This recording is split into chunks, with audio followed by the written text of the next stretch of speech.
Oh, welcome back, everybody. Live streaming it up here on a Tuesday evening. Thanks for joining in. If you and if you're watching this after the fact, just keep an eye out. I'm not sure exactly when we'll be doing all of these live shows and everything, but we want to make sure that you are out here and know that they are available. And I kind of also want to know, like, what time is going to be best for you guys and everything like that, because I want to do it, hopefully when people are actually watching or have the ability to watch. Uh, the crazy thing is that I got enough time right now because it's the summertime and stuff, so I'm off and everything, so I'll have some time to do some things. So let me know in the comments as well. When's a good time? Do you want more afternoons? Do you want more late nights? Do you want even later than this? I don't know. You let me know and everything. And thank you for supporting this here program and all those fine things that you do. Com/HMP. Those awesome people. Pre-show, post-show, Dinger Zone for a regular podcast. We're doing 80s Eddie Murphy movies this month and everything. Super excited for all of that. And we're going to be streaming those live shows then as well on Sundays. Hopefully, they will have a better. We'll have a better kind of time slot and everything. We'll figure out exactly when we want to do all that kind of good stuff. So do keep an eye out for that. But my guess is I'll probably end up starting like in the afternoon with those, or maybe go a little bit further on at like 8 or 9 p.m. That's how we not 9 p.m. That's too long, especially if we have any kind of 30 question shows coming up, which I don't think we'll have one for quite some time, but that's okay. Um, oh man, he can't stay long this evening, but today is our buddy Matthew Van. Hey, Adam, sorry I can't stay long this evening, but it is the day I'm going to go see Bring Her Back, a solid choice for a film to watch right now. If you haven't seen Bring Her Back, do yourself a big old giant favor. And get ready, numero uno, because the first thing that I have to tell you about that one is gripping the sides of your seat, dude. Because there are some moments where you're going, you're looking through your fingers because it gets rough. We got a couple things we want to do today. The main thing, as you see, probably from the time or the headline there and everything, if you're over there on the YouTubes, we'll be talking about TikTok brain rot. I've been swiping through TikTok and stuff. I haven't watched any of these. I've watched maybe a second or something, realized it's movie one, saved it, threw it off for the show. We can have some kind of reaction and stuff. And I'll just I gotta be honest with you. Sometimes the movie stuff is on point. There's other times when it is quite bizarre. One of the really bizarre ones is, tell me if you've seen this one. There's always it's a guy. There's never a girl. Now there's some girls that do physical media stuff. I don't want to say that that doesn't exist, but the guys that you see uh, doing more physical media stuff. This guy, I know there's one cat that's got a beard, and like he's probably the most kind of popular doing this and everything. But he just has the camera set up in his man cave room where all of his DVDs and everything are. And then the comment section is just people saying, just requesting movies. They're just saying, Pretty in Pink. And he goes, yeah, I got Pretty in Pink, and rolls back to his little layer there and everything, swipes through all the DVDs, pulls out Pretty in Pink, and goes, bland, just like he's in a movie store or something like that. He's got a boatload of movies, but for whatever reason, he feels like he's just going to go to the thing, and that's his thing. My guess is he really makes. My guess is not a living with that, but he probably makes at least a couple of dollars just going around and just going like, yeah, I've got Pretty Woman. I don't know why all my movies start with P in this scenario, but they do. But so we'll be looking at some of the TikTok brain rot stuff and everything as well. But what I also wanted to comment on is one of the big pieces of news. I've kind of seen some of this happening throughout other movie theaters and stuff that I've gone to. But at the same time, too, it's kind of becoming more and more prevalent things. So uh, we got to get into it. So we'll talk about that as well. And again, thank you guys for checking out the live show here. A couple people in chat and all that kind of good stuff. So that is pretty awesome. And remember, Sean came up with a good one this week. We're calling them Portress Bucks. So anytime that we have a super chat, we're going to get one of these, and we'll just kind of read that online and say how much you made and stuff like that. I want to have a problem where this just keeps going on. It's not going to for a while, but just in case, that button's there. And this one too. That's celebratory and far too damn loud, I think. Anyways, thank you guys again for checking all this kind of stuff out. We appreciate you. Yeah, awesome. Let's talk about this thing. AMC has said that their crap don't stink, and they want to just make you wait and watch more ads. So let's get into it. This one comes to us from the Hollywood Reporter. It initially came from another. I want to say it was like Times or something like that, but you'd have to actually pay to read it. And so I'm going elsewhere. I'm going to a place that will actually just show me the damn article and stuff like that. So let's go ahead and read this. AMC theaters to run commercials ahead of movies along with trailers. Now I know that we've seen, you know, uh, movie there's regular movie trailers. Trailers used to be at the end of films, you know? I don't think a lot of people, my age and stuff like that, and certainly younger, remember that trailers used to be this the word trailer. They are after the movie and everything. So technically they're previews now or attraction. But nevertheless, with all of those things in play, it's been there for a while, right? And then for a while we just had trailers, and then they would kind of have the pre-show and everything, which started before your actual time slot and everything, where they would show, depending upon the theater that you went to. I've seen places that had like regular slideshows and stuff like that, where it would just kind of go through like local businesses and stuff like that, and say, "Oh, here's John's Dentistry. Here's Bert's HVAC and stuff like that." Uh, and then there's the ones that go further on and have the whole commercials and stuff like that. And then of course there's pre-giant programs and stuff like the folks over at NCM, and we'll be talking about those guys here in just a second. But that's been going on for quite some time. Is that we've had some ads and stuff go on, but as many people complain about the ads as well they should. AMC says, "Hey man, we want to give you more ads." Let's read on here. The pre-show will go. The pre-show will go up and on its exhibition giant and introduce the platinum advertising window July 1st, alongside film trailers before tent poles begin. And that's the problem, is that they want to do it like just before. Again, I don't think that it's not that I don't think I know I don't have any problems with with an ad before the showtime, right? So if the movie starts at 7 o'clock, if from 6:45 to 7 p.m., if you're playing the NCM, your local ads and stuff like that, I've got zero problems with that. After that, at your 7 p.m. mark, that's when your trailer should start. That runs you from 7 to 7:15. In the land of pre-selected seats and everything, get there whenever the hell you want, but no, you've got that 15-minute window after the 7 p.m. starting time, right?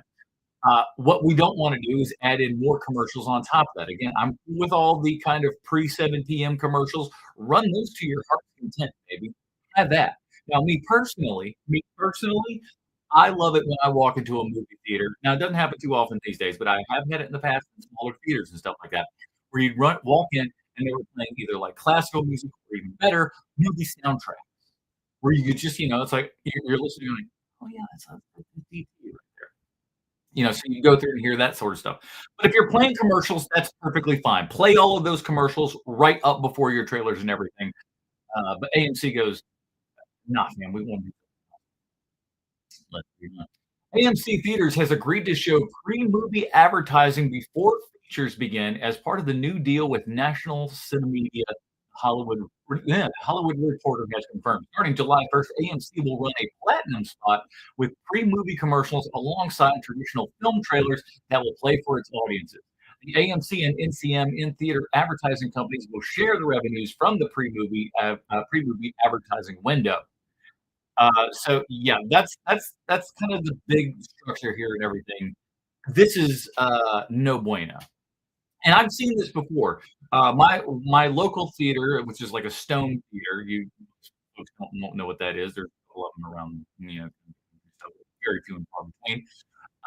But they have been doing this. They've been doing it where they will show all of your kind of pre-ads and everything, then show your trailer, and then either before the final trailer or like after the final trailer, but before the kind of hey, welcome to the theater kind of thing, we'll throw in one more ad, and that's what this is talking about here.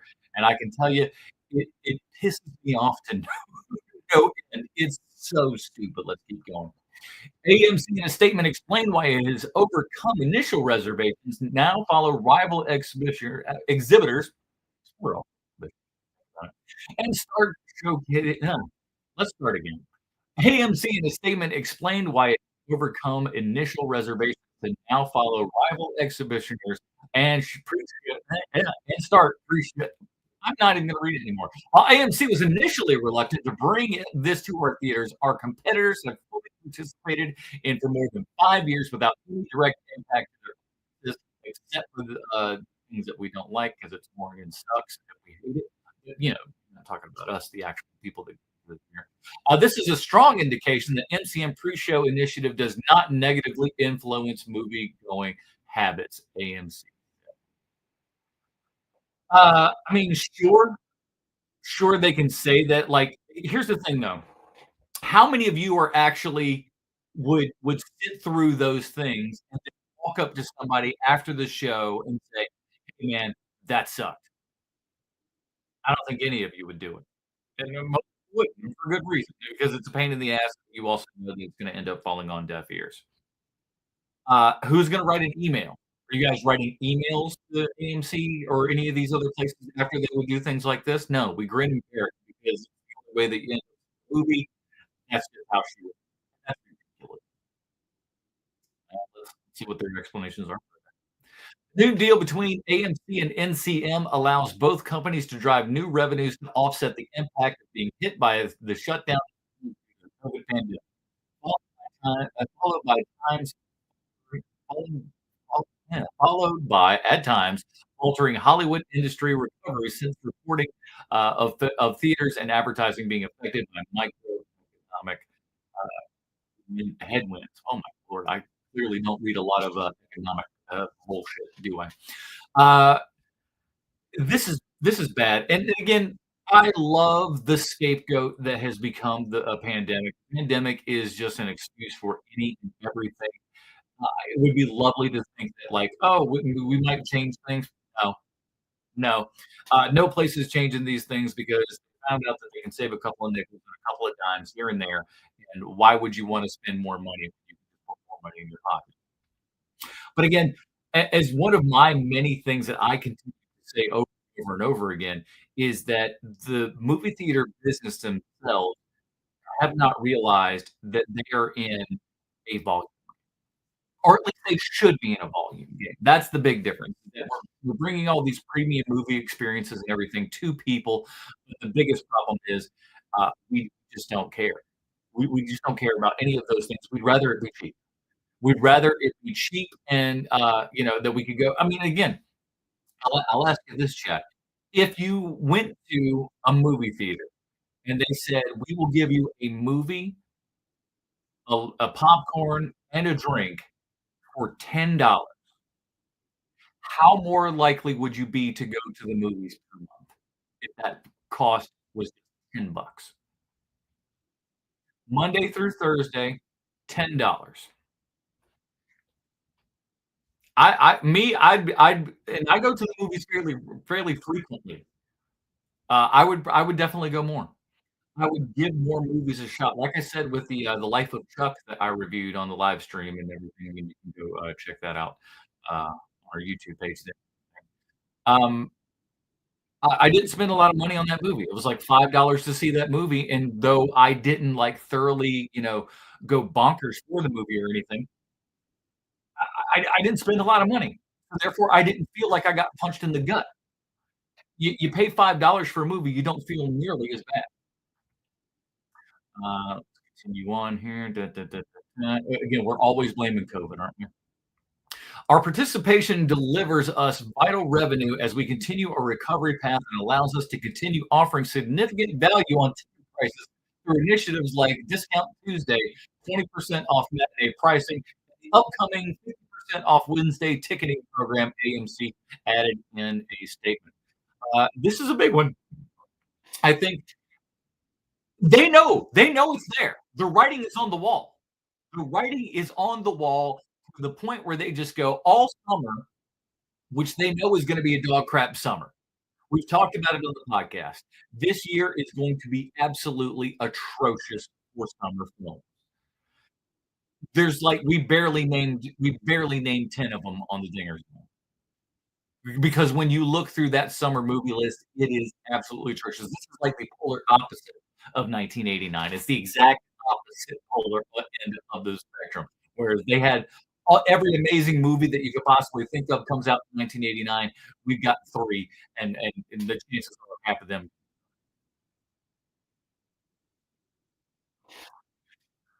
I would definitely visit other theaters if they had that. Oh wait, I should have hit the other one here. There are no AMC theaters near me. I'm lucky to have an Alamo Draft here with fun pre-shows. Yes, absolutely. That is a fantastic point. Is the Alamo Draft House, and I've been to the Alamo Draft House in Raleigh a couple of times. It's been fantastic each time. Just if you're going to do that kind of establishment, that is certainly the way to do it. And then, when I worked in movie theater, we were kind of ambassadors of that and everything. Uh, but that's how they're supposed to do it. With Alamo Drafthouse, when you come in, they make it interesting. There's something on screen that is relevant to the movie that you're watching, and it keeps you engaged.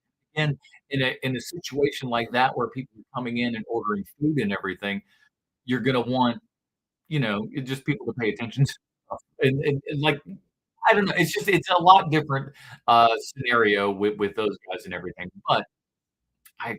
Alamo Drafthouse, if you're gonna do it like this. AMC in recent years has looked to create new revenues beyond ticket prices and popcorn and drink sales by bolstering its food and beverage offerings, including merchandise items like popcorn buckets and other collectibles. I did a video that I never dropped on the channel or anything that was going through popcorn buckets and stuff like that, and sounds were just wild and outrageous and stupidly dumb. Um, I'm fine with the popcorn buckets and stuff. I'm not fine with how much they're charging for them, mind you. I feel like, again, use your brains, boys and girls.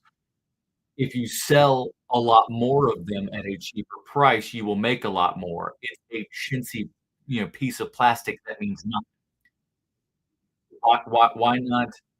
Why not try to sell a million of them? You know what I'm saying? And something that I again, I wanna make a video or something about at some point. Is, lobby cards, stuff like that. There are things that you can do to help supplement your budget and everything, but you talk about supplementing, "Hey, we gotta make up for all the lost causes here and everything. All of our, revenues are going down, so we gotta make it up someplace." And your goal is to make it up with more expensive stuff, more expensive popcorn and thing. What an absolute and utter waste, man. What an utter waste of time. Like, you can have that stuff, but that's the sole thing that you gotta put butts in the seats, man, and I know we gotta blame Hollywood for some of this, and that's like, these are 2 hands that come together to form the whole, but it's not good, man. It's you don't want any of this to happen. Alright, let's keep NCM could not be reached for comment on the new deal with AMC. They're like, "Listen, we're doing on the deal, alright?" But when unveiling its, most recent first quarter results, it indicated that it struck a new long-term, agreement with AMC Theatres run through 2042. Holy sweet crap in the morning, everybody. We're dealing with that for 2042 at this point. So shoot yourself in the head. Or at least, or maybe if you want to look at it and, at a very charitable level and everything, that could mean that we absolutely know that movies themselves will run through at least 2042. So maybe that's a good sign.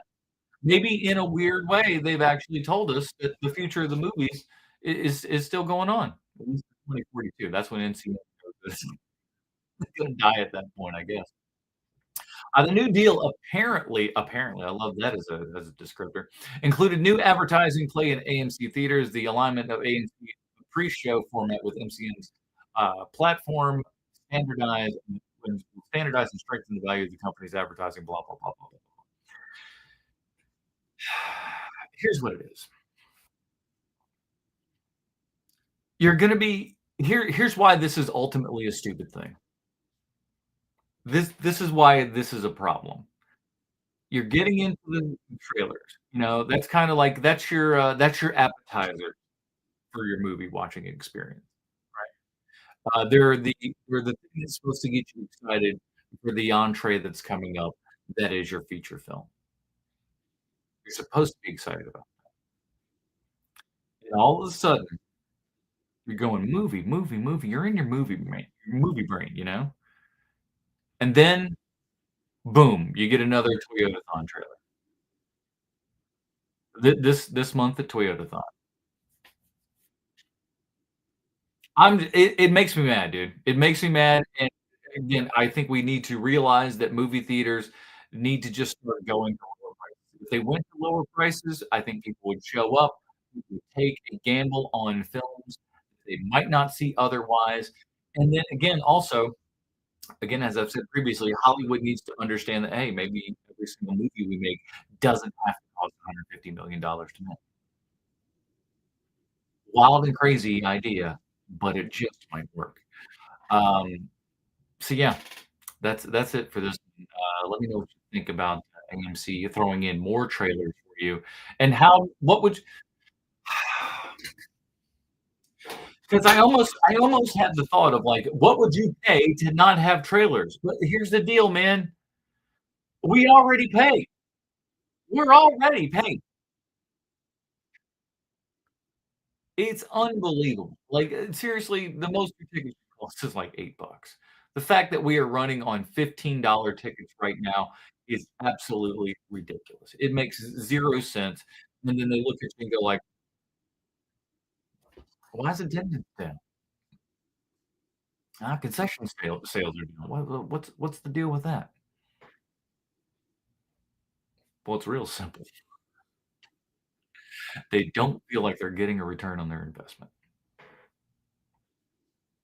But we'll still go. I'll still go because I'm an idiot. Matt, enjoy your movie there, man. I think you are going to enjoy Bring Her Back. It is a pretty sweet.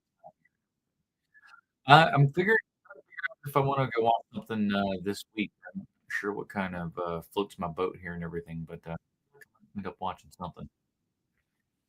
All right, let's get to our next portion here. I don't know about you, but me, I'll be scrolling through TikTok mostly just because I like to waste my life away. And it is that kind of stupid dopamine hit that you always have kind of going through there. And I know there's a lot of people that are going to think, very much like I thought of TikTok when it first started, when I first started, or before I started, using it and everything. I myself thought the exact same thing. I'm like, this is stupid. It's just a whole bunch of people doing dances and all this other crap. But what you don't realize is that the algorithm is what gets you in there, man. And they start feeding you stuff. And sometimes that's pretty good. I will tell you this much, what's really weird is, like, if you it depends on what you're looking at and stuff like that, it will find out what you like, boy. It'll find out if you are a car guy, you're gonna be seeing car stuff. If you like a specific type of girl, guess what? You'll start seeing the same type of girl all the time through there because it figures out what you're looking at. And so I tried to kind of steer my stuff in a positive Christian direction, watching movies and stuff like that.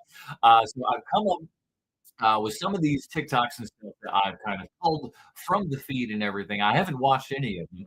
I actually kind of would scroll through, see that they were, something movie related, stop it, save the video, and throw it together in the meme folder, if you will, for this occasion and everything. So we can kind of go over those and laugh at other people and there's stupid movie takes and stuff like that. Turns out I was keeping this on. Let's see if I can turn this damn thing off. There we go. Oh, and I'm streaming on another channel. Let's turn that down, shall we? There we go. Now we're adults. New to streaming. Boop, ba-doop, boop, boop, ba-doop. All right. So let's bring up our first customer here and see what we got. Like the reviews on Letterboxd for the Phoenician scheme made me realize that the criticism towards Wes Anderson is not Wes Anderson's fault. This person saying at this point Wes Anderson films feel like parodies of Wes Anderson films. And yes, that review got 700 likes. And my take honestly is that Wes Anderson has been unfairly overexposed by a social media trend and not anything that he's done. After listening to an interview with Wes Anderson, Before we get, that goes on a lot longer than I'd imagined. Here's the thing, man. There's a difference between, I think, being an auteur, and I know a lot of people don't like that phrase, but it is what it is. Also, another phrase people don't like. But there's a sense of being an auteur that's in there, and sometimes when people have a real authorial voice in something, there's going to be a crowd that poo-poos that. They're going to be like, "This is very." And I was one of those when I first started with Wes Anderson. I was somebody else that I was in the group of people that just go like, "This pretentious bull crap. What is this?" I didn't like it. But once you realize what you're doing, what you're in, the milieu, if you will, if you want to be, an artsy fartsy dum dum, uh, it starts to make sense. And if you can grasp onto it, all the more better. But he has become, to a degree, and I think it happened more with Asteroid City, and you definitely saw that as a trend on TikTok just before Asteroid City came out. And a lot of people were kind of aping the Wes Anderson aesthetic, the very kind of centered frame, the quirky music, the oversaturated and hopefully more monochromatic kind of themes and everything like that. It became a big giant meme. People seemed to quite enjoy it, or at least enjoy ripping, the idea of Wes Anderson, if you will. So there was a lot of that going on. Did that translate to Asteroid City having a whole bunch of sales? No.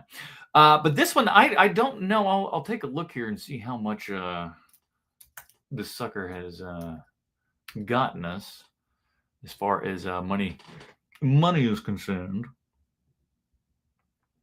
The Phoenician Scheme is gross worldwide at $18 million right now, and fairly certain that movie didn't cost that much money. So good on them. So they're all set as far as that goes.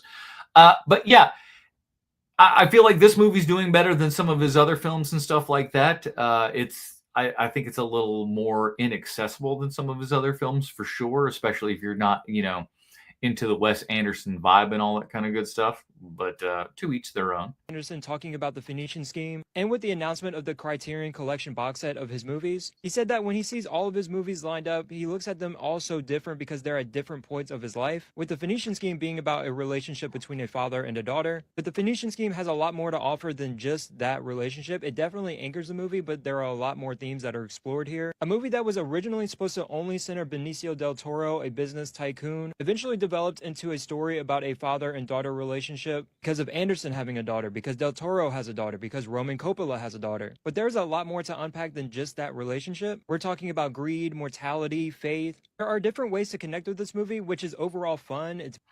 And that is one of the things that was kind of difficult for me with having only one viewing of this movie and everything, is much like he said, there's a lot of these themes and stuff that's going on. In a Wes Anderson film, it's coming at you. That dialogue is that Howard Hawks kind of level of where it's just going bing, bing, bing, bing, bing, bing, bing, right back and forth. And there's just so much, expository dialogue, if that makes any sense. So there's a lot to keep up with. So he's not wrong. Very funny. I think people are failing to view this as a comedy as well, truly ignoring or disregarding what makes the Phoenician Scheme a good. That is very true. That is very true. And I find this a lot with, kind of art house and independent films and stuff like that. I've said it in other videos, is that sometimes the audience doesn't know that they're allowed to laugh at stuff, which is very, very strange. Wes Anderson, it may not be your sense of humor. You may not dig it completely. But homie's making jokes all the time. There's a lot of funny stuff in there, a lot of sight gags, a lot of just, Wes Anderson comedy in there. You may not be your brand of comedy, but the man's making jokes and stuff all the time. I was laughing at some things, and I was just like, I was listening to the rest of the audience goes, is no one else finding this funny? Eventually they, lightened up and everything, but it's shocking how people are so like, oh no, this is an artsy-fartsy movie. I must be quiet. Movie or a fun time, because we are only focusing on that discourse that we have created about his signature style. And if we want to talk about the style, let's talk about it. Why do you feel like that style doesn't work for you? Why do you feel like it's so similar? While watching the Phoenician Scheme, I saw characters that were framed against lines in the wall, the door frame, the window, almost never allowed to step outside of the lines. Combine that with a similar tone that everyone is speaking at, I can see why that makes you feel uninterested in the story, However, I'm looking at that style and how it operates with the story that's being told as well. This is a story that is tightly structured. However, if we're only looking at colors and... Here's the thing, though. Like, he makes a good point. A lot of the dialogue and everything, I don't want to say is flat, but is at a kind of, a timbre level here and everything. Again, I think that's also because you've got so much of that Wes Anderson dialogue to start ripping out of your face. It's going to take a little bit of work, and if you're dramatic for everything, if it's up and it's down and it's all this stuff, A, it's going to take up too much time. B, you're going to be tired as hell by the end of it. So you might as well kind of try to keep it at a particular clip here and everything. But I can see how to some people that might be a boring thing. How things look. There are pops of patterns that we see throughout the movie. Those same walls that the characters are framed against have patterns. The suitcase, the arm sling, the bathroom tile, all pop in what is otherwise a very structured and tight story. Those patterns also mirror what we're seeing in these quirky moments that we get throughout the movie. There's also a lot more violence in this movie, almost more cartoonish. Those pop as well. So the way I'm looking at it, I'm sort of appreciating how the style matches the story. And then you can later unpack how Wes Anderson is showing us how the world has always been, this movie dating in the 1950s. The story of a business tycoon always trying to get his way and ends up getting the way no matter how much he's gone through. I kind of also really love just the doggedness of Benicio del Toro's character in the movie and everything. He's always just like, there's so many attempts on his life and all these other things that are going on. And he's always just kind of like, he's not British, but it's like, it is very stiff upper lip and just kind of like battling on through it. Something that was true in the 1950s, something that is true in the political leaders that we see today. You have some messaging there. You have some messaging about parenting and grief when it comes to the father and daughter relationship. I know it sounds like I'm a Wes Anderson apologist at this point, but I've never felt more removed from public opinion than I have when watching The Phoenician Scheme. I understand I'm pushing back in what boils down to what people's personal taste is, but the popular reviews like this one just seem very lazy. They often discredit what the art is and lead to more opinions that often disregard what Wes Anderson is doing. It is not his fault that a social media trend blew up and then more people grabbed onto it, more people got tired of it, more people only viewed his movies for these aesthetics, when in reality there is a lot more going on when you watch the movie. And it's a shame. This is a director that cares a lot about what's happening in the frame. This is a director that is self-reflective and sharing more and more about where he is at in life. I don't know, I find it a little bit concerning that a social media trend has led to us disregarding one of our great filmmakers that we have today, and more people would grab onto a social media trend of a Minecraft movie and say that they have a better time with that. Or maybe I'm overthinking it. All right, I will. You're overthinking that to a little bit of a degree, my friend, because I can tell you one thing with absolute and utter assurity. No one that went to see the Minecraft movie went to see the Phoenician Scheme. Bold statement, I know. But I know for sure it didn't happen. Show me your ticket stubs. Prove it. You saw a Phoenician Scheme and you saw Minecraft the movie. Show me the ticket stubs. I think you're full of crap. Ain't no way. No way. That was a good one. This guy's, I think, know. He don't know. Oh, don't give me the little TikTok bloop bloop bloop. I always like those little things. All right, let's. That honestly, that was a good one. Again, I haven't watched any of these, so I don't know what they're talking about or anything. I just know that they are movie related. I stopped them when I figured out that they were movies. Let's check out numero dos.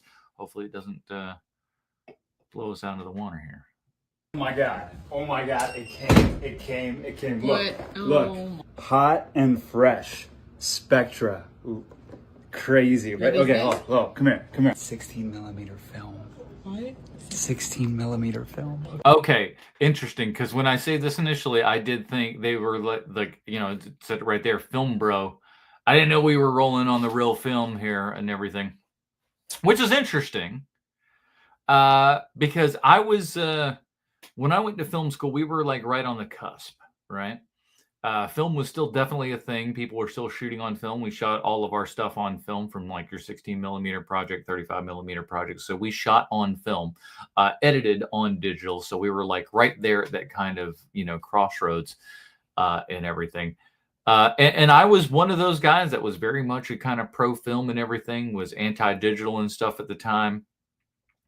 And then like Robert Rodriguez Upon a Time in Mexico came out, and then this DVD came out, and there was this whole kind of his explanation for why digital was really good. And I came back, and that was like over Christmas break and everything when that DVD came out, and I was listening to his big speech and whatnot, and I thought, he makes a really good argument for digital. And I thought, I came back to school kind of, again, having had just shot, 35 millimeter and everything.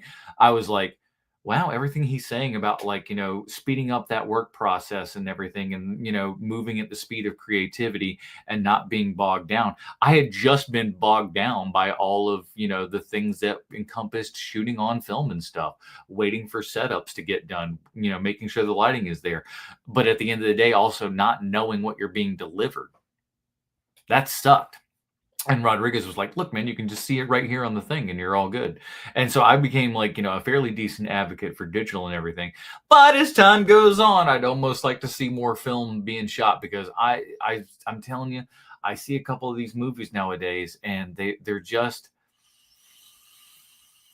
look like television, dude. It's just so sad. They look like television episodes and stuff like that. And we wonder why things are going to streaming. They look like television. Wow. But this guy's so when it said film bro, he was like an actual film bro. Oh, look, you see it? Yeah. This is time. Did you notice my haircut? Huh? Oh, yeah. Yeah, it looks good. No, but do you see this? Moments, images frozen in.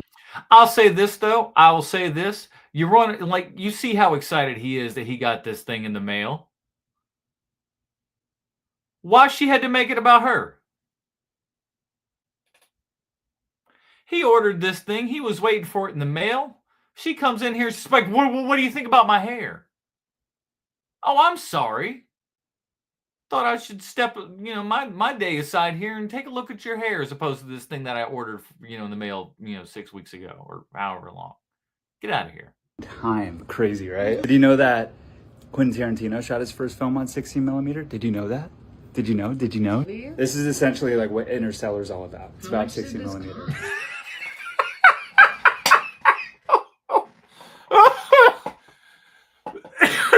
What? That's what Interstellar is all about. 16 millimeter. What the hell does that even mean? Nightbard says, I used to edit everything all in camera with the old camcorder quality home movie editing. Dude, that's how we did it too, man. When we were shooting on high 8 tape and everything, we shot everything in order, in camera, and edited in camera. It was a bitch and a half, but we did it, and it was so rad, and it was so much fun. I wish I had access to that video, but we did a Mission Impossible thing. It was so awesome. At the end, and I was the only one that would dress up in wardrobe. So I wore, my dad's sport coat and everything. But the problem is my shoulders were too big for my bigger than my dad was and everything. And my fat ass looked, bad. So I had tiny shoulders, a fat ass, and I was walking in. That's my best Mission Impossible stuff. But we went into a hospital. And again, this is what's awesome about a small town is I walked into a hospital with an ill-fitting sports coat on, a briefcase, which no one inspected, by the way. Walked into a hospital with a briefcase, bad-fitting sports coat, and we just looked at somebody and said, hey, we're with a church group, and we're going to go up and film some stuff. And they were fine with it. They were fine. So we shot one guy who was stealing. The plot was he would steal a briefcase and everything and would run off with it. And, we shot because it's like an 8-story hospital there and everything. And I knew what the, staircase looked like and everything.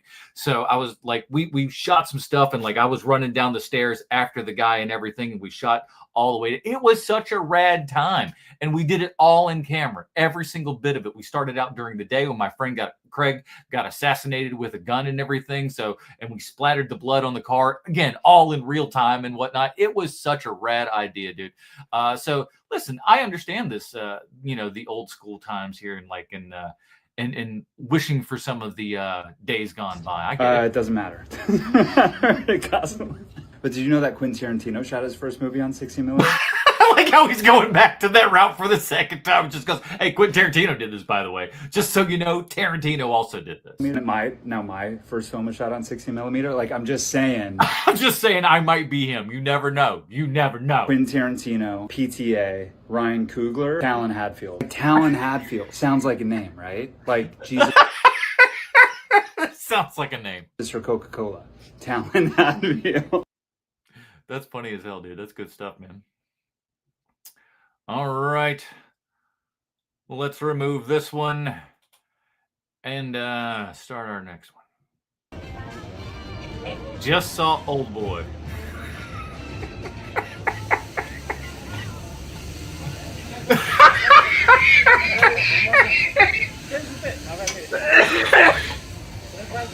Why? Did you notice the song? Did you notice the song in the background? I'll play it again.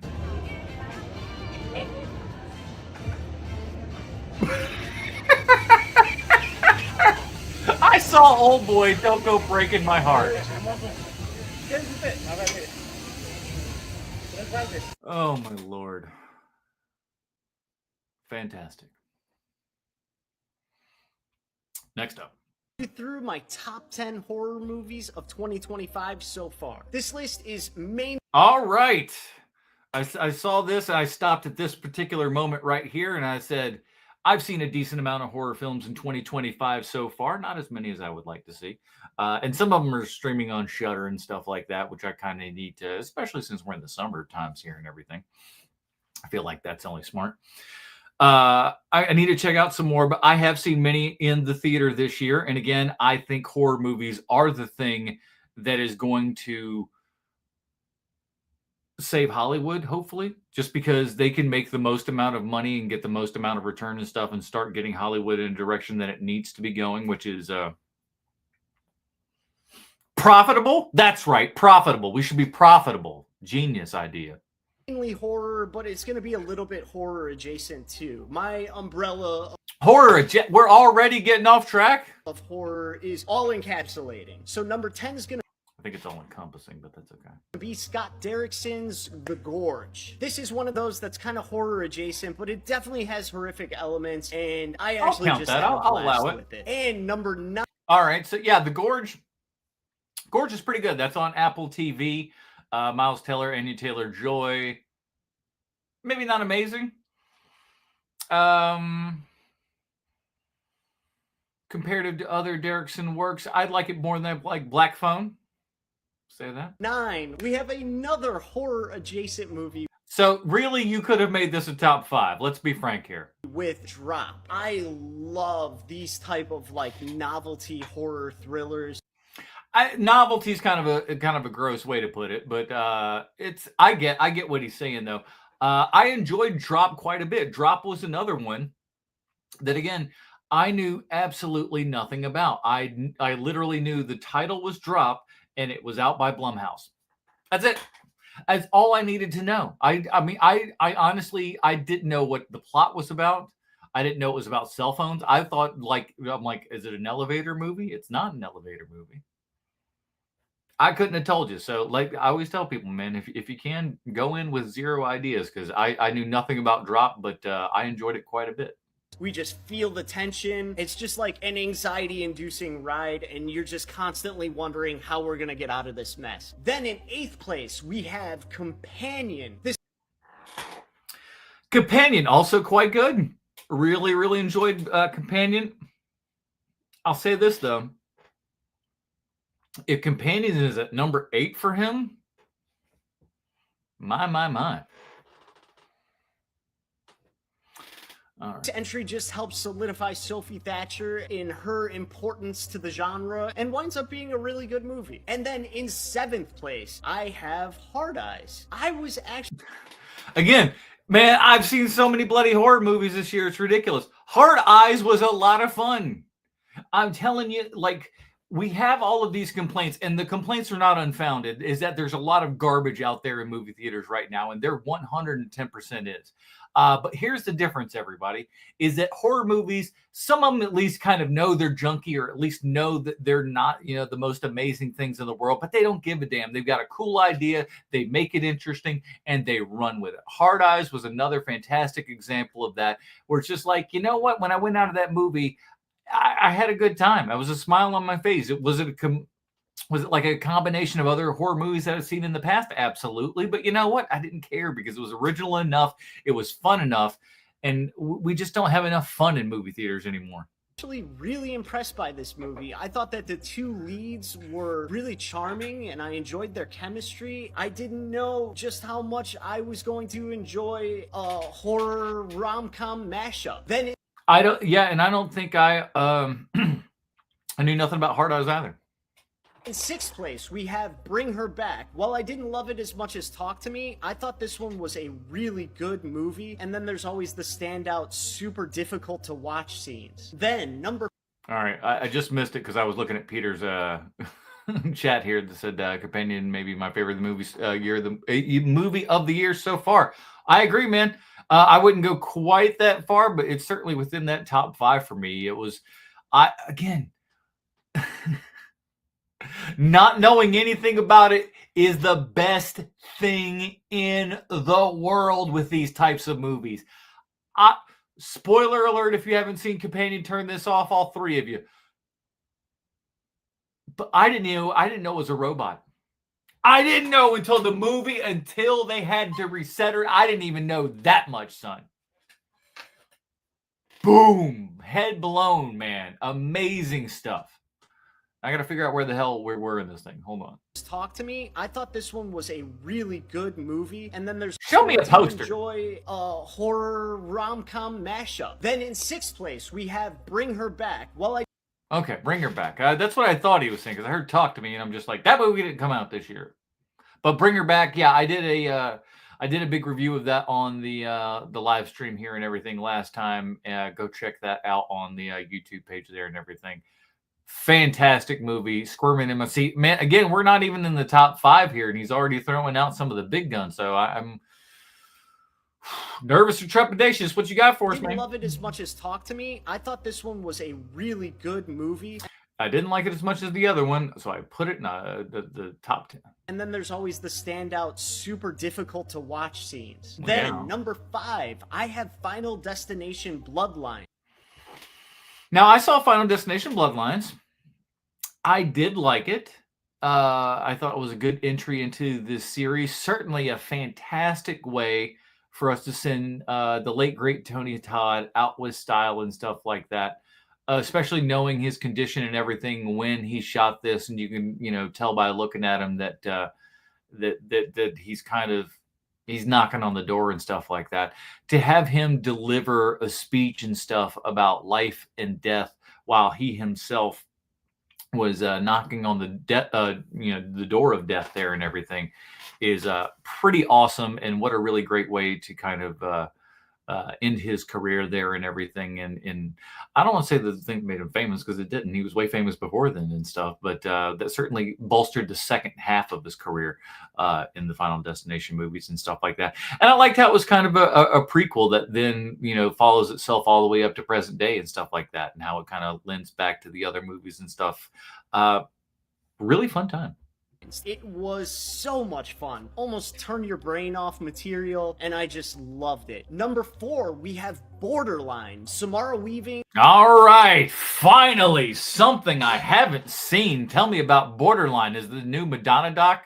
And Ray Nicholson are fantastic in this movie, and I just love the plot, and I love the attention that the director gave to every moment of the movie. It was fantastic.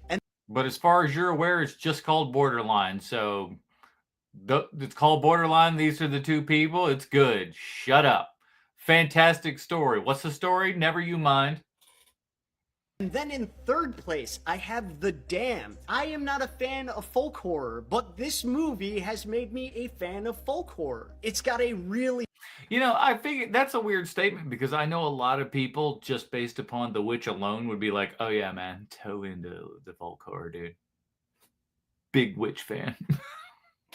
Gripping story, and it moves at kind of a perfect pace. It's just one that stuck with me ever since I'd watched it. In second place so far, I have Presence. I didn't think that this novelty concept was going to be something that I enjoyed at all, but Steven Soderbergh used it so effectively. This movie unfortunately wasn't scary, but at the end I found myself literally in tears. I just found the film so touching. And So it's a Steven Soderbergh movie?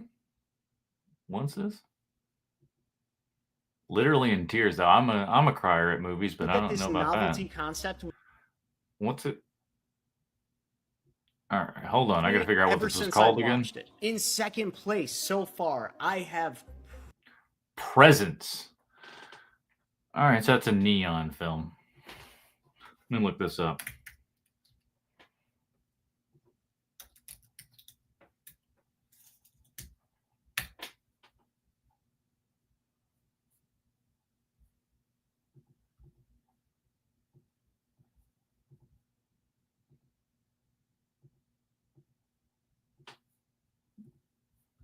Pull this up for you guys.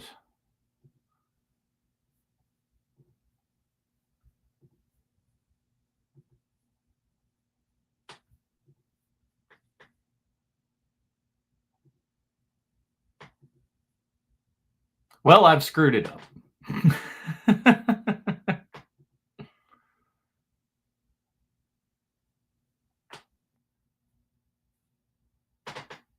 All right, well, on to the next guy, because I screwed that up somehow. Here we go. Start 20 minutes later than what they actually are, which I think people are now picking up on, which, of course, is now just making people late to the... Okay. So when I saw this one, I stopped this one right here because I have a problem with this. Again, this kind of goes along a little bit with what we've kind of talked about at the beginning of the show with the AMC and all that kind of good stuff. Here's my thought on all of this. If we're just talking about the trailers, and this is how I think all movie theaters should run, even though most of them don't. We're going to say your movie starts at 7 p.m. If your movie starts at 7 p.m., you can have, your pre-show stuff, all of your other kind of bull crap, 15, 20 minutes before the show, A-okay. At 7 p.m., that's when your trailer should start. Your trailer should run at maximum from 7 p.m. to 7:15. That should be it. No further beyond that. Once you are in that category, you're set to go. And again, I think if we're throwing in ads and stuff, that's no good. But with kind of seats being, pre-seated and all that kind of good stuff, with reserve seating and whatnot, you can actually go through and, estimate about that 10-15 minute mark. So if you're someone that's like me and you don't enjoy watching a whole bunch of trailers and being spoiled for the movies that you'd much rather enjoy walking in blindly, you certainly can do that. But you gotta gamble a little bit with your time here, because sometimes they're like 10 minutes, sometimes they're 20 minutes. Now I think that they should again be no longer than 15 minutes. But be cognizant of the things that are out there, man. The actual movie. Just a quick aside. Pretty ridiculous that people know that and still show up 10 minutes into the movie. Yeah. Absolutely agreed with that one. There's 15 to 20 minutes worth of trailers and you're still late to the movie. Like we're 5 minutes into the plot, and I absolutely love it when somebody walks in and they have walked in after the inciting incident. They've walked in after the big moment where that just kind of set up the entire movie and everything. And they like, oops-a-doodle, we walked out. Sorry. I love it because I'm sure they're sitting there going like, why is that doing that? What's happening there? Oh, she got possessed.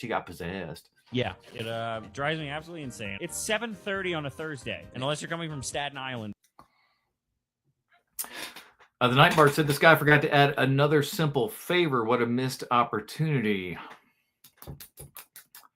Is that's not the Blake Lively one? Or is it? Because I think there was. Tell me if that's right, Nightbar, because I saw the first one when I was working in the movie theater, and I was like, again, it was one of those times where you're watching absolutely everything. I think I remember liking that. Alex said The Dam was a very good movie. Presence was just okay. Well, it all depends on Steven Soderbergh, doesn't it? Because sometimes Steven Soderbergh can do some amazing stuff, and then you're just like, what the hell was that? What was the one where he was doing with all the baby doll manufacturing plant? What was that one called? That was a weird one. Bubble, I think it's called. There's no reason why you should be an hour and a half late. Why would you do that? I hate it. I hate it too. It drives me Hated it. Like legit makes me mad. I'm glad we're having this because I feel the same think, exact way. Yeah, I did talk about it privately, and this is the point of the podcast is to enrich the lives of our audience. Yeah, exactly. In case they decide to go to a movie, which it seems like you and me are the only ones that regularly do that. Nobody's taking our advice. Everyone's just like, I'll either stream it illegally and crash my computer, or I'll wait till it's streaming on Netflix. And again, I keep talking about this, but this is, again, one of the big giant problems with movie theaters and and Hollywood in general and stuff. You guys, again, are trying to make the buck fast as opposed to making the many bucks. You're really screwing yourselves on this one, because these guys are absolutely on point with this. Because if you go, if your movie is out in the theater in less than 90 days, it's going to be out like literally on home video streaming, and if you're on everything in less than 90 days, who cares? I remember like a little over a decade and stuff ago, how they were like, oh, I don't know about, same time for movies coming out in theaters and streaming at the same time. They're practically there now. They're practically there. In some cases, they're actually doing it, and they thought for sure that would never happen. So it's a thing. Like 6 months later. The Rat Bears. I think that was the name of one of the Howell's dogs. I don't know. And Singing in the Rain, where he sings the titular track, and he's like, I'm singing in the rain, I'm singing in the rain, singing in the rain, singing in the rain, blah, blah, blah. I'm sure that's how he wants to hear it, blah, blah, blah. Dancing, singing in the rain, boom, he's doing all this stuff in the rain. That scene has resonated deeply within my soul since before my own existence and before I was born. No one likes this film more than me. No one loves this film more than me. No one feels this film more than me. I like it better than you. I saw it better than you. Anywhere he sings the titular track. Shoot. Hold on. No one likes this film more than me. No one loves this film more than me. No one feels this film more than me. I like it better than you. I saw it better than you. Jennifer Lopez begs to differ. Did you see that Jennifer Lopez thing, where she kind of recreated this Dancing in the Rain bit? It was one of the most painful things I've ever seen in my entire life. It looked like a toddler just splashing around, just trying to go, look at me, I'm Gene Kelly. No, you are not, madam. No, you are not. Anyone who says otherwise is lying, and it belongs to me. I love that movie so much. It's perfect. I'm going to give it to him. I'm going to give it to him. You can have it, sir. Nobody likes singing in the rain like this man does. I'll sign off on that. The Criterion mobile closet, and here are the pics we got from the. This has been a thing. I saved a couple of these videos. These are my last kind of ones here within this particular batch before I can add some more of these videos and stuff in. Maybe we'll save that for next time because we've been going for about an hour here. So I don't know if you know this or not. The Criterion Closet's fake. It's fake, bro.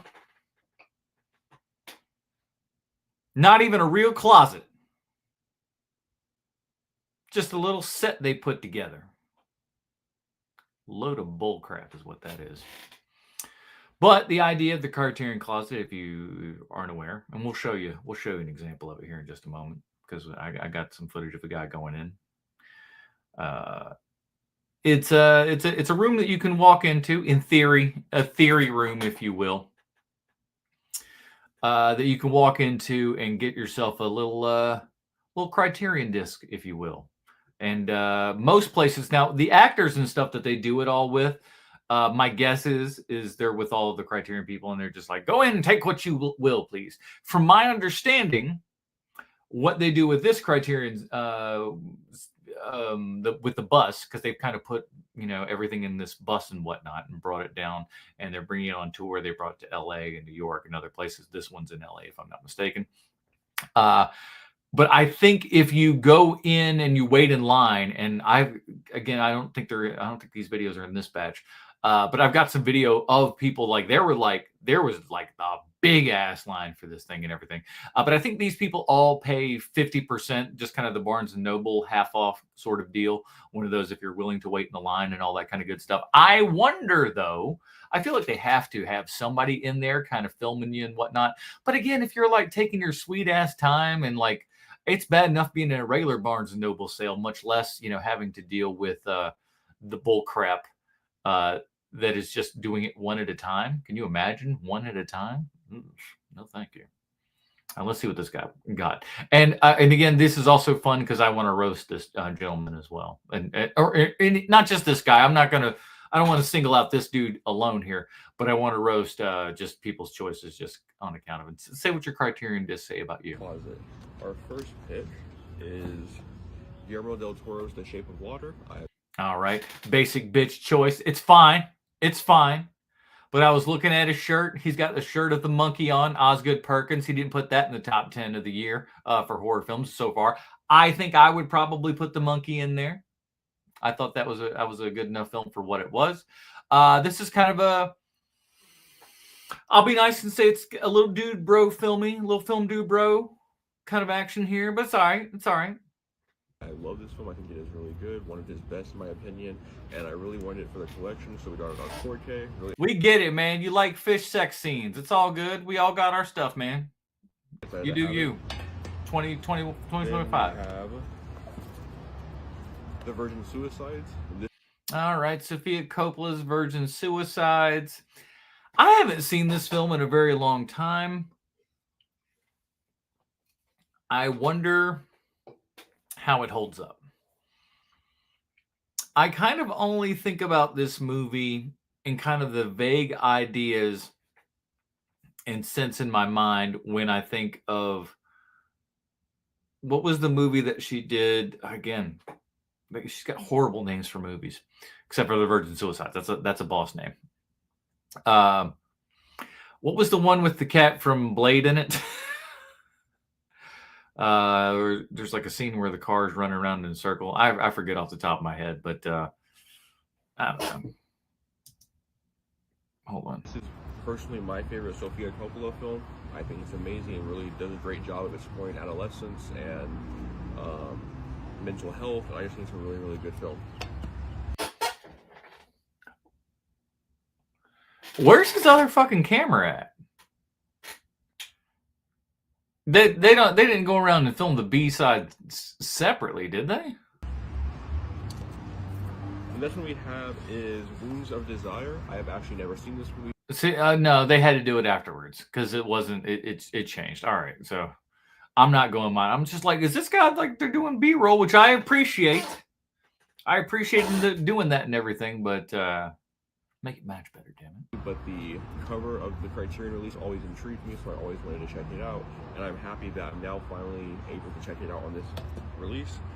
And then for my girlfriend's pick, she got one film, and she got Basquiat, which is one of the newest Criterion releases.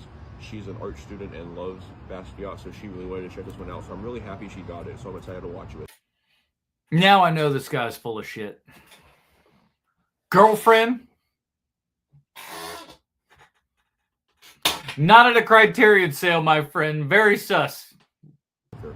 But that is our haul from the Criterion Mobile Closet. It was a lot of fun, and I'm really, really happy we went today. Okay. I'm going to give him... I'm going to give him a B-. B- on the haul. because you got something. You got a little kind of dude broy with your Shape of Water. You got a little bit of, your Wim Wenders there. You're going a little outside, a little traditional kind of film nerdy sort of stuff. So you're yinning and you're yanging. You're doing a little something for the lady as well. We're going to give you a B- on this one. Not too shabby. Not too shabby. So this next one is going to show you what the actual inside of the closet looks like here and everything. Let's check this one out. Whatever you need. Yeah. And I'm going to start the clock. Sweet. Cool. All right. Thank you. 3, 2, we're on. All right.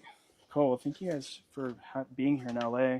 Stoked to be here. This is really cool. Yeah, I always felt like with the Criterion Collection, it was always like records for me. Like, it's like the one like boutique DVD company that like at a record shop I'm like kind of blind buying. Like, oh, this cover looks sweet.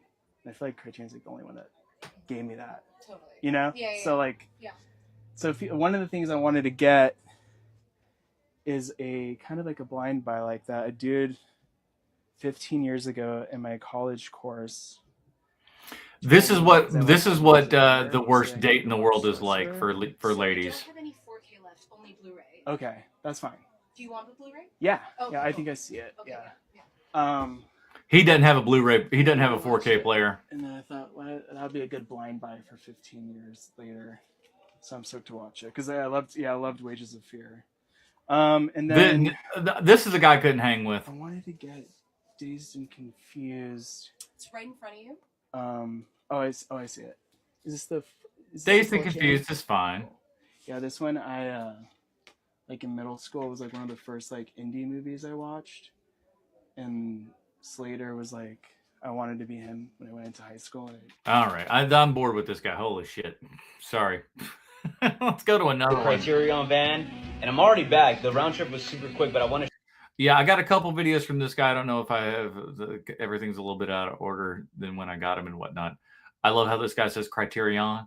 Criterion. Show you guys everything that I got. Now, for my 3 picks, I wanted to choose one that I've seen that I really wanted to have the Criterion that I didn't have, another one that I've heard of, and then a third random one. The first one that I've seen that I saw earlier this year was Mulholland Drive. I saw this in theaters at Brain Dead, and I haven't stopped thinking about this movie. This movie is fucking gorgeous. This movie moved me in so many ways.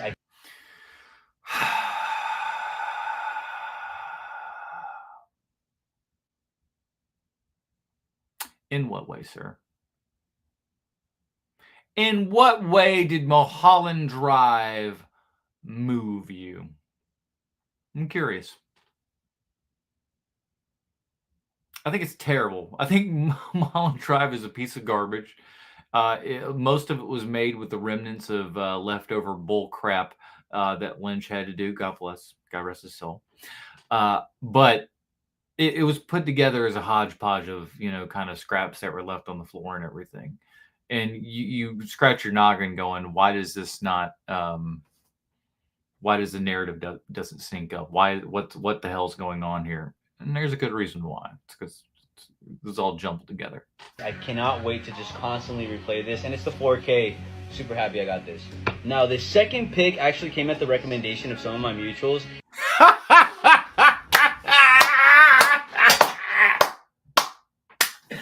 Oh, you are going to have a fun time with those, my friend. I don't think homie knows what he's got in his hands right there.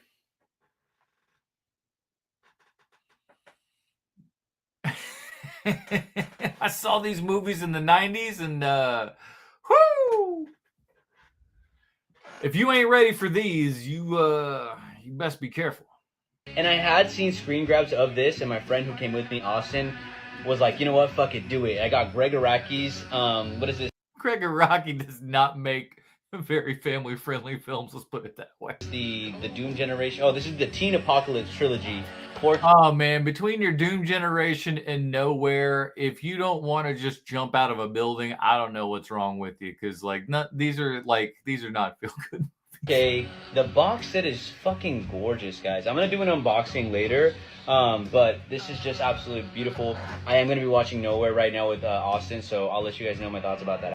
He's going to come back, his hair is going to be all disheveled, his glasses are all to the side. Oh my God, what the hell was that, boys? Y'all recommended me this, I hate your guts. after. Now for the random one, I was really aiming for something that I like the cover of, but the lady that was there helping us out pick the movies actually ended up recommending this movie because she said it was a cool cover. It's a John Waters movie, and I've never seen a John Waters movie. My boy, may I be the one to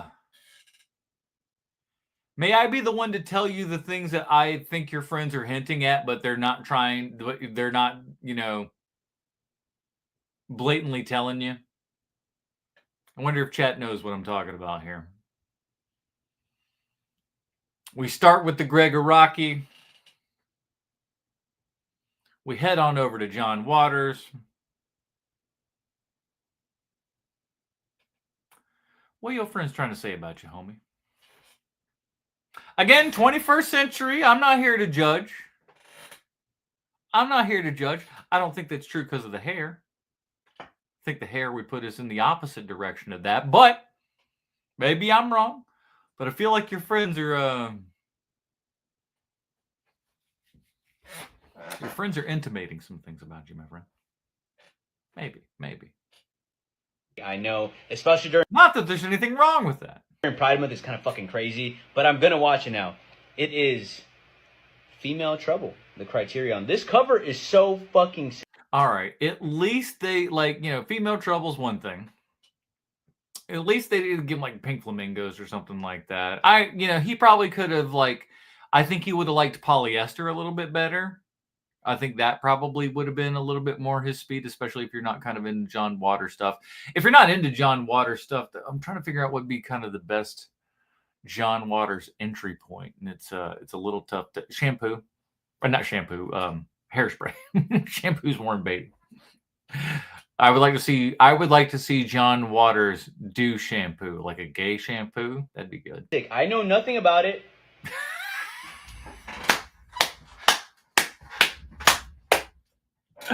Your friends have got you, man.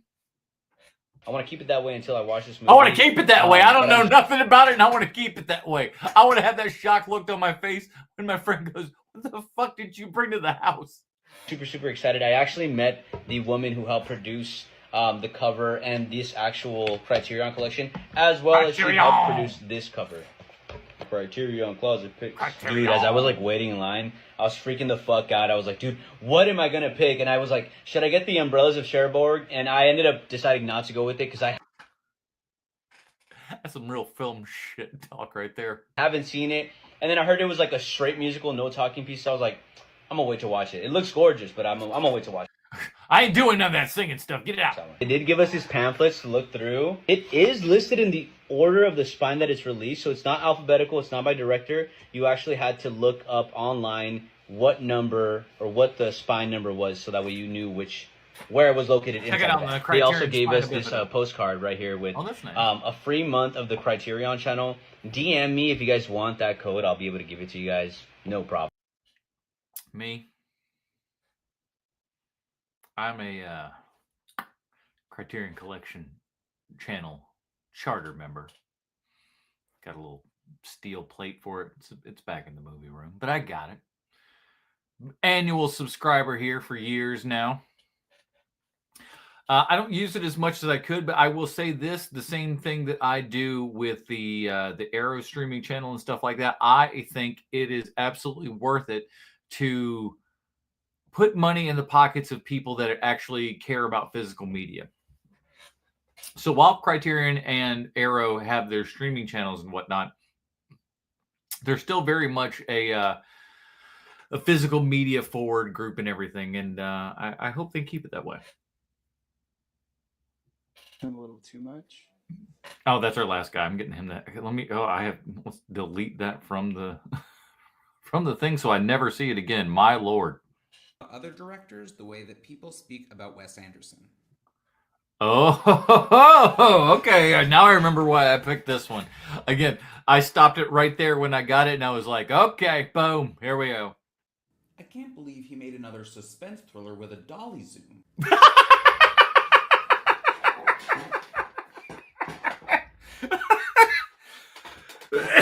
Okay. I'm going to make a little game of this now. we have to think about Brian De Palma and talk about Brian De Palma as people would be talking about Wes Anderson, of like, oh my God, he's doing this again. Brian De Palma. Split diopter. That's definitely something. Big giant long steady cam take. Also very Brian De Palma. Or split screen. Split diopter, split screen, or long steady cam shot. I would say those are going to be your top three for what we think of Brian De Palma. I can't believe he made another raunchy movie with a diopter shot. Whoa, I got the diopter part. Raunchy is just, that's a given though. Spike Lee. Okay, I think if we talked about Spike Lee like we talk about Wes Anderson, I can't believe he made another black political movie. He's going to perform it better. He's going to make it funnier than that, but that's going to be the crux, I would guess. I can't believe he made another movie centering the black experience using a double dolly shot. Okay. Yeah, listen. Extra props to this guy for really kind of honing in on their kind of specific shots and stylistic choices and whatnot. Very nice. Ugh, another beautiful. Oh, Denis Villeneuve. Another beautiful something. Another beautiful thing, but no one gives a shit about the characters. Sci-fi epic? I can't believe she... Let me see about Sofia Coppola. I don't know. She made another movie with a female protagonist and anachronistic soundtrack. Okay, that's... yeah, I would say that's very true. Wish it was funnier.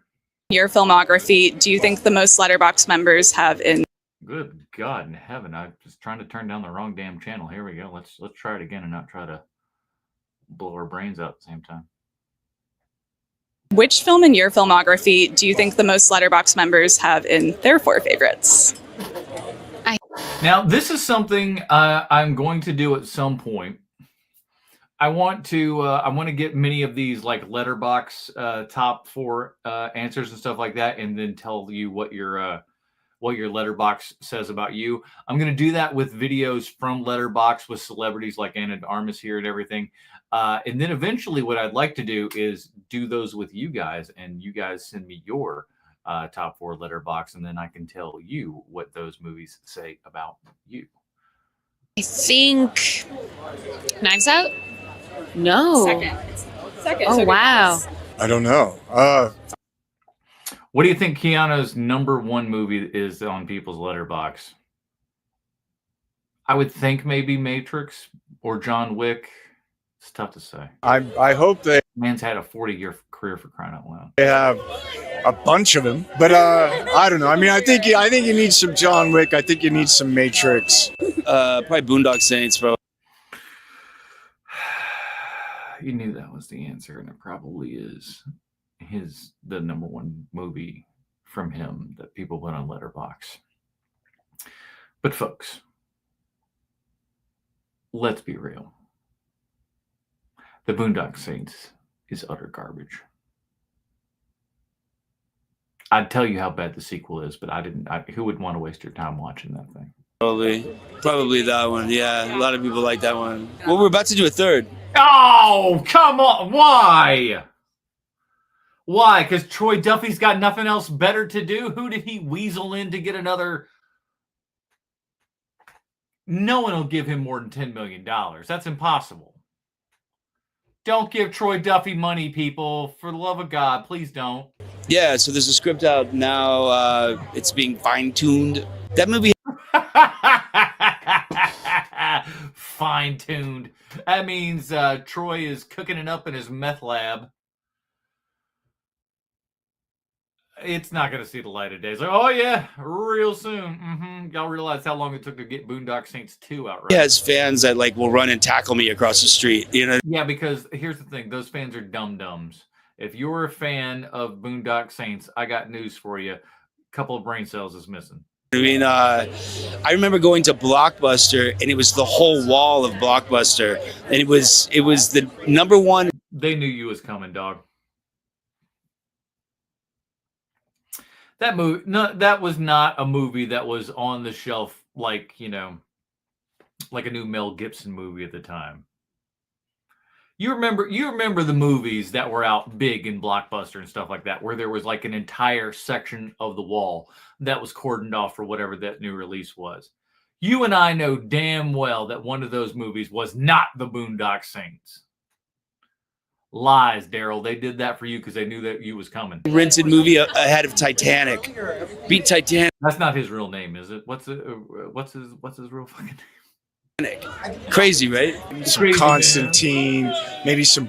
No one has Constantine in their top 4. If you have Constantine in your Letterboxd top 4, stop watching movies now. Your opinion doesn't matter. Bill and Ted, River's Edge, My Own Private Idaho. Motherfucker, we did not ask for you to name off your entire filmography. We asked you what you think is the number one that people have. The one. They can't have more. Like, we're asking you literally the one movie, and you're like, let me name all the ones in my filmography because I love them all. They're all my children, you know. Scanner Darkly. Scanner Darkly is no one's favorite Richard Linklater film, much less their favorite film. Come on, dog. Blade Runner 2049. Oh, That actually should not be a surprise given Letterboxd's user base. That their number one Ana de Armas movie is a movie that Ana de Armas is in for 5 seconds with Blade Runner 2049. That's pretty good. Love that. I love that. Yes, absolutely. It was such an amazing experience. I was dying to do that. I got to be a big naked robot. Movie. You know, I was going through a really confusing time, I guess, trying to get to do a film that felt like, I don't know, like a step up in my career. Like, she's here being honest as hell, dude. She was like, I was trying to break through. Damn it. What was happening for me here in LA at the time, and when I did that audition and Denis cast me for the film, I'll never forget that day. It was really magical, and I loved working with Ryan and Harrison Ford and like really everyone in it is, and it's just the most. Are these contacts? She's got like it looks like she's wearing yellow cat eyes or some shit. Beautiful character. It was wonderful. My stunt work. Is your audience been alive that long? Some of my most favorite films I worked on was the original Matrix, was the movie 300, and the original Crow.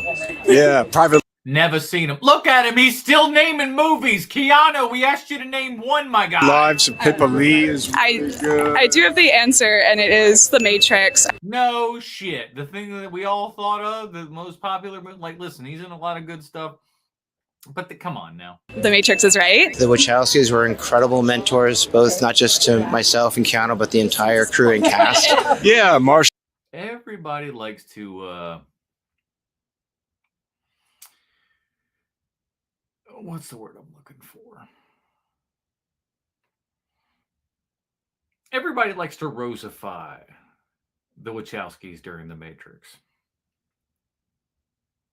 Go back and look at some of those videos.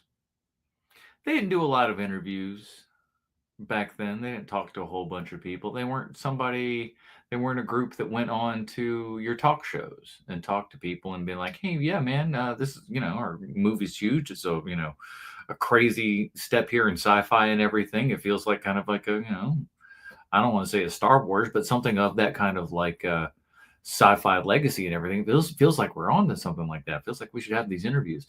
And they didn't have no interviews. You want to know why? Because Wachowskis were kind of I'll just say it. They were frat boys. they were like, they liked anime and titties. They were fucking nerds, dude. They were nerds. And like, they didn't want, I'm telling you. Martial arts, the way they train, the way they fight, camera angles, teamwork. The line we use in the Wix is always, how you do anything is how you do everything. They taught us that every little thing matters. And that's what makes the movie great. Everything matters. So we're sitting here, right? We're cleaning just like normal. We walk into theater. What theater are we in? One. We're walking to theater 1. And Man, so many a night.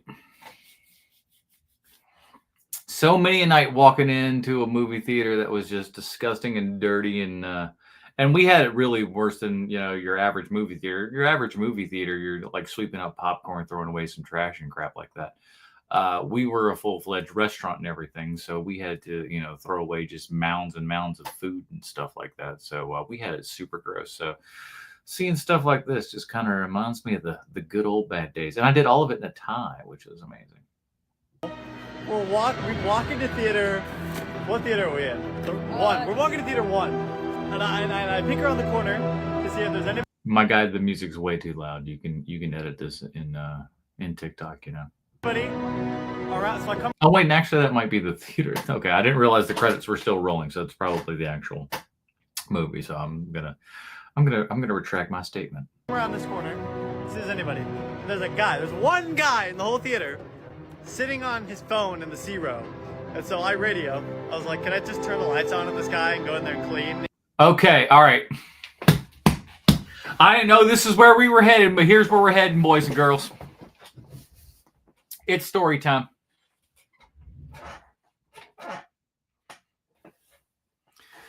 It's story time, everybody.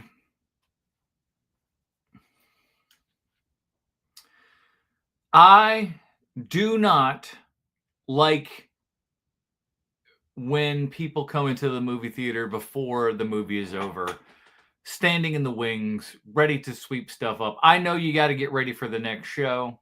I understand that. I get it. I've had to do some unbelievable turnarounds in theaters that I promise you had 1,000 times more trash than any of your little movie theaters do. I promise you that. I walked in on like the Spider-Man sequel where I had to clean 150 people in a room all eating. I had to clean that entire theater by myself in 20 minutes. It was impossible to do. You couldn't do it. Impossible. So even that said, I understand that you had these quick turnaround times. And when I was trying to clean everything, people were trying to file into the theater and stuff. And I have just like piles and piles of chicken wings and half-eaten pizzas and just garbage strewn everywhere. And people want to sit down in the middle of it, right? I understand fast turnaround time. That said, I don't like you standing in the wings waiting to sweep shit up. It takes you 5 seconds to do all this stuff, especially with how few people are going to the theaters and stuff these days. It doesn't take you long to do it. So, stop waiting this time. And then you have these jerk offs that come like this who don't even like, it's one thing to do it when the lights are down. It's another thing to do it and go, hey, I'm just going to turn on all the lights and just do whatever you want and just ruin the theater going experience. I got news for you. When you buy the ticket, it's from the first frame to the last.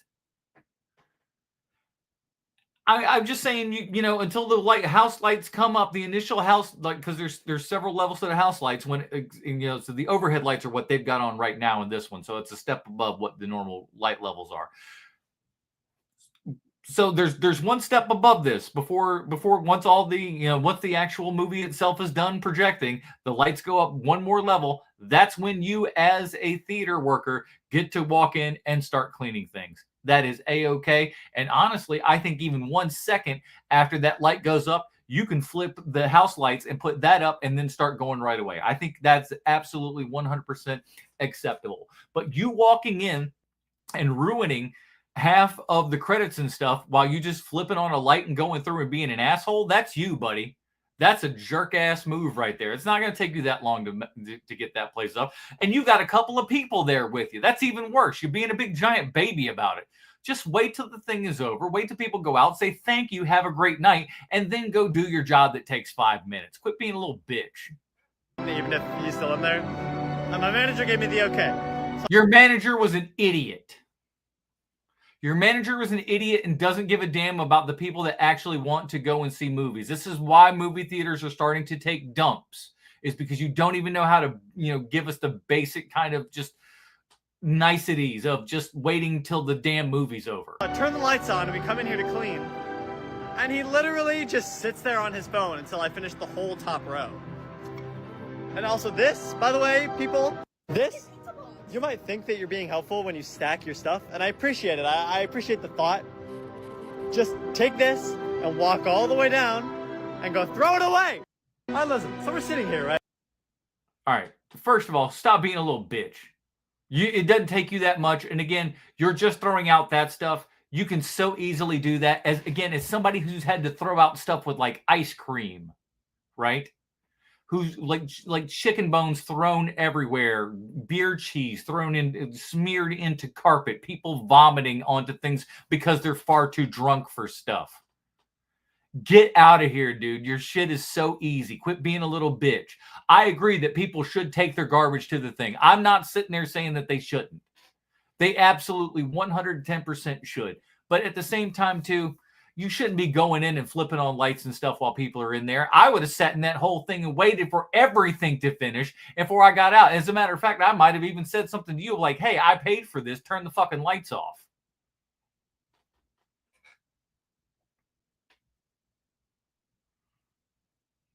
It's your job's not that difficult, my guy. Absolutely ridiculous. We got a couple more. Drop the bomb. By 2026, artificial intelligence will be handling your entire ad campaign. Hi, it's producer Patrick. I like producer Patrick. He's a flavor on TikTok that I see quite a bit. I enjoy this guy. He's got some good, some decent Hollywood takes and stuff like that. I feel like he knows the business pretty decent. Feels like he's actually in said industry and stuff like that. At the same time, too, old producer Patrick actually has some sobering takes on things. He's not all roses and stuff all the time, which I think is good. Though at the same time, he's not also very, doom and gloom. So he's a little bit of column A, a little bit of column B. I like that. This shows balance. Bringing you the latest in the ever-evolving film and TV industry. The Wall Street Journal says Meta's future advertising will require no agency and no creative team, just AI. You mean they've been hiring creative people so far? Is that what you call what we've been seeing? Creative? Generating your visuals, writing your copy, and targeting your audience, all with one click. And Meta's not alone. AI-driven search ads will explode by $26 billion by 2029. Google, Schnapp, even Reddit are all replacing human advertisers with algorithms. Even this AI-generated KFC ad made $1 million agency production look obsolete. Top agencies are already using AI to pitch brands, test creative, and crank out content at scale. What used to take weeks now takes seconds. So is this the death of Madison Avenue, or is it just a rebrand? He's got a couple more seconds. Some say it's a revolution. AI does the grunt works and creative does the thinking. But others? Well, they say it's the death of originality.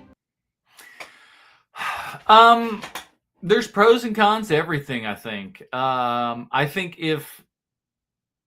that we can use AI to help, kind of generate ideas. I think we can use that to certainly set kind of templates and stuff and be like, hey, I'm looking for something like this. And it gives you a little something in, I liken it to Star Wars. When you see Ralph McQuarrie's original Star Wars art and everything, it very much evokes everything that is Star Wars. It looks like Star Wars. It feels like Star Wars. And his was the initial thing that kind of gave us the idea of what the main visual language of Star Wars would be. That said, when you look at Ralph McQuarrie's paintings and everything, what you don't see is any, if at all, one-to-one comparisons with what came out on the other end. Ralph McQuarrie's depiction of Darth Vader is close. It's close, but it's not there. And I feel like AI could be used to have that kind of pre-visualization kind of ideas. Like, I'm looking for, and you describe to it what you're looking for, and it spits out something. It spits out some concept art. And now I think if you take the idea of that concept art and flesh it out and make it your own and go like, okay, here's the base with which we're going to build everything off of, and here's how we're going to make it unique and interesting, and, and get it from the Ralph McQuarrie to what we saw on the screen in Star Wars, that transition. I think it'd be perfect for things like that. Taking over the entire thing, it's only going to be a matter of time, I suppose, that we're going to see it, because if you'll remember the Will Smith spaghetti eating one from just a couple years ago, where it just looked like, you know, like you turned the graphics all the way up on the graphics card there and everything, and it's just kind of over exaggerating everything. The fingers looked all weird. His face, you know, he ate like a camel and stuff like that. Where we've gotten so far within that amount of time, now we've got cats on screen that look, you know, 98% of the way there, and they're talking and singing and shit based upon prompts. So we're told. I don't know how real all that shit is, but I don't know. But I still feel like there's a large group of folks out there, thankfully, hopefully, that can see something and kind of sniff out the stinky AI. I think a lot of us still have that kind of gene in us and everything. I think at least like kind of the millennials and younger do. I think boomers will look at stuff and go like they will see those AI generated photos where somebody says like, I took this stump and carved out, you know, all of Rivendell, and no one's gonna laugh, or no one's gonna cry, or no one's gonna cheer for me, or whatever the hell it is, and then no one's gonna cry for me. It's the birthday cake. Like, I'm 102 years old. I've made my own birthday cake because no one else would for me. And everyone just goes, oh, what a poor old man. I love you. You're great, old man. Happy birthday. We love you. Ugh. So boomers fall for that stuff. Boomers and older will definitely fall for all the AI. I think millennials and younger, Gen X, you're a toss-up. You never really know with you guys. But I think millennials and younger, I think they will all like eventually look at AI. There'll be half that'll look at it and be just dumb. I think that's real. But I think the other half's going to go, that will never actually grasp onto it, because we'll always be able to kind of see the fakeness behind it and whatnot. But maybe we won't, because we got from spaghetti eating Will Smith to good Will Smith in no time flat, I'll say. Whatever it is, it's already here, and it's already selling you something. The ad game just changed forever. As always, would love to hear your thoughts. You got to admit, though, at the exact same time, I will say this. One of the things that I've always kind of mentioned lately of what needs to happen is these companies, everyone in Hollywood and everything, needs to stop spending so much damn money. We spend way too much money. Commercials certainly cost way too much money. Do you guys know what your average commercial costs? It's ridiculous. Ridiculous. And for what you get, 30 seconds worth of nonsense? Why wouldn't you pay a computer to do all that stuff, especially if you can art direct and do all the other things and make sure that it sounds because and again, I don't know how all this is. I don't know what it is. Like if they were just like if they typed in, 60-second KFC ad, here's the copy, make it match this or something like this. I don't know to what extent they did all that kind of crap, but it can't just be like make a chicken ad and then 45 seconds later they pump out a minute-long chicken ad that's got, all that animation and shit that you just saw. But hey, listen, man, if you can't deliver, you gotta change with the times or die or something like that. I don't know what the saying is. We just found out that multiple people and studios in Hollywood are fighting for the rights of the Texas Chainsaw Massacre. All right, so this will be the last one. This will be our last video of the evening here and everything. We'll kind of close stuff out. Again, thank you guys for hanging out and stuff like that. Very nice. We're going to close this one out because I'm interested in this one because I'm going to start this out by just basically saying I am not the biggest Texas Chainsaw Massacre fan. When I initially first saw the original film, I didn't really care for it. I just thought it was, a really low budget piece of crap that, was barely acted in and all that kind of good stuff.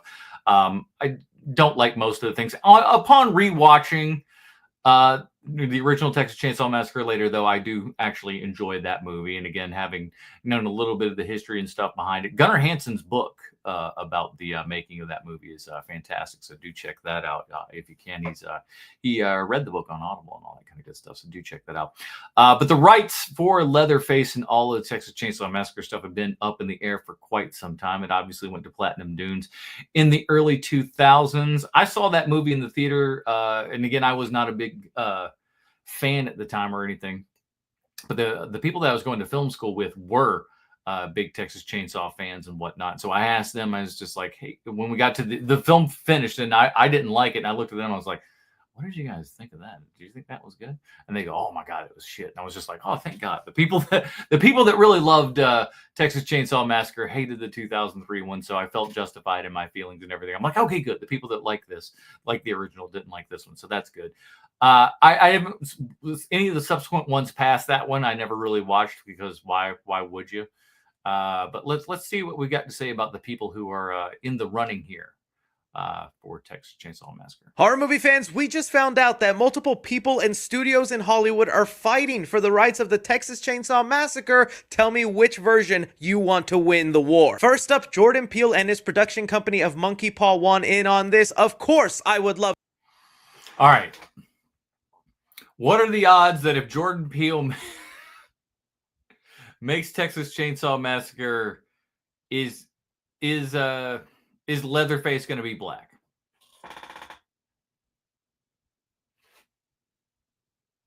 I don't know.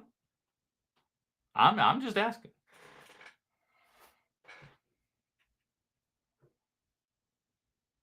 Of a Jordan Peele Texas Chainsaw Massacre movie, who wouldn't? And kind of an odd one, Taylor Sheridan with Paramount is trying to get the rights for this. He's mainly done things like Yellowstone, but since he grew up in Texas, he actually has a love for this franchise, and maybe he can give it a Western charm that's been missing with the series.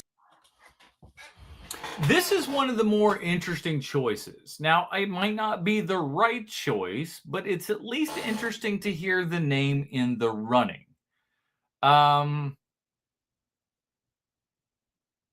Maybe he's one of those people that could fool you. All of a sudden, you just turn around and boom, something's good. I don't know. Not 100% sure, but I wouldn't put his name at the top of most people's list. It's an interesting contestant, though. Glenn Powell with A24 wants to take over, but the catch is they don't want to make a movie. They actually want to make a TV show on Texas Chainsaw. And although Glenn Powell would be involved creatively, he wouldn't star in it. Okay, at least Glenn Powell won't be Leatherface. We got that going for us. So, crisis averted there. That said, do you want a Texas Chainsaw television show? I don't know about all of that. I mean, what do you have as far as Leatherface goes that would really make you think that could last for more than one season of television? I couldn't tell you. Here on season 5 of Texas Chainsaw Massacre. So that's kind of a bummer. I think he has a face perfect for Texas Chainsaw. Oz Perkins with Neon also wants the rights. He's okay. Oz Perkins is an interesting choice. I'm not super wild about his movies. I don't hate them. I thought The Monkey was better than I could have expected it to be. I did not care for Longlegs at all. I thought Longlegs was just kind of like, especially Cage's performance was just atrociously bad. The makeup was bad. The sequences that he was in actually look worse than the other sequences in the movie, which tells me that they had to shoot Nick Cage's stuff in and out real fast and everything. That movie stunk, but I thought The Monkey was at least fun enough for what it was and what it was supposed to be. I think if there's anyone that could get that tone of kind of we'll call it savageness of Texas Chainsaw, but with a little bit of like, you got to understand that there's definitely some comedy in with Tobe Hooper and stuff as well. Hooper had a little bit of mischief in him. I mean, especially obviously once you get into Texas Chainsaw 2 and everything. But I do also wonder if any of these things would end up kind of sneaking its toe into that Texas Chainsaw 2 category, or if we'll just kind of stay more towards the tone of the original. The director of Longlegs, so the marketing of this movie would be crazy. I think he's a talented director, but admittedly, I don't love. And I didn't know this either. I thought Osgood Perkins with that kind of name or something like that. I thought for sure that he was probably, and especially with how his movies don't feel like they're from America, quite frankly. I thought, I'm like, man, this guy's probably from Austria or some shit like that. No, Nope, it's literally Anthony Perkins' son. Yep, from Psycho. That's his son. I didn't know that either. And you're like, and then when you look at it, you kind of go like, oh yeah, I can actually see it there. Of every movie he's made. And the one I kind of hope does not get it at all is Netflix. Mainly just because I want to see a Texas Chainsaw Massacre movie in theaters and not on a streaming service. That, and also because the producer with Netflix is also the producer who made the Minecraft movie. So, Texas Chainsaw and Chicken Jockey crossover? Which studio and creator do you want to win the bidding war?